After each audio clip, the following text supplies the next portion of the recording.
Tatlong sakay ng motorsiklo ang tumilapon matapos nilang sumalpok sa taxi.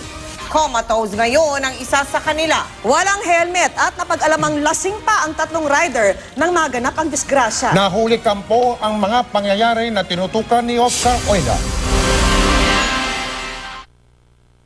Sa kuwang ito ng CCTV sa Barangay Moonwalk, Parañaque City, pasado alas 2 na madaling araw kahapon, makikitang malayo pa lang nakasignal ng kakaliwa ang taksing ito nang bigla itong salpukin ng isang humahagibis na motor.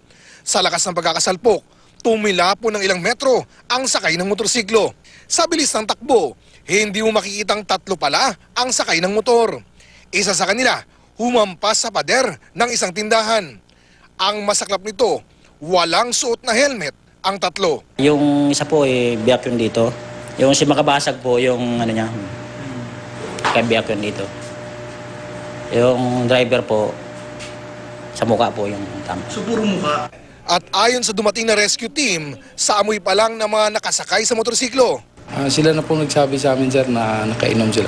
Maaring naging dahilan din umano ng pagsalpok sa taxi. Kung tatlo siya, mawawala ka ng kontrol kasi mabigat na yung sakay mo Kasalukuyang comatose sa ospital ang isa sa sakay ng motorsiklo matapos mapuruhan sa pagkakahampas sa pader. Sana huwag tayong magmaneho na tayo ay nakainom. At yun nga,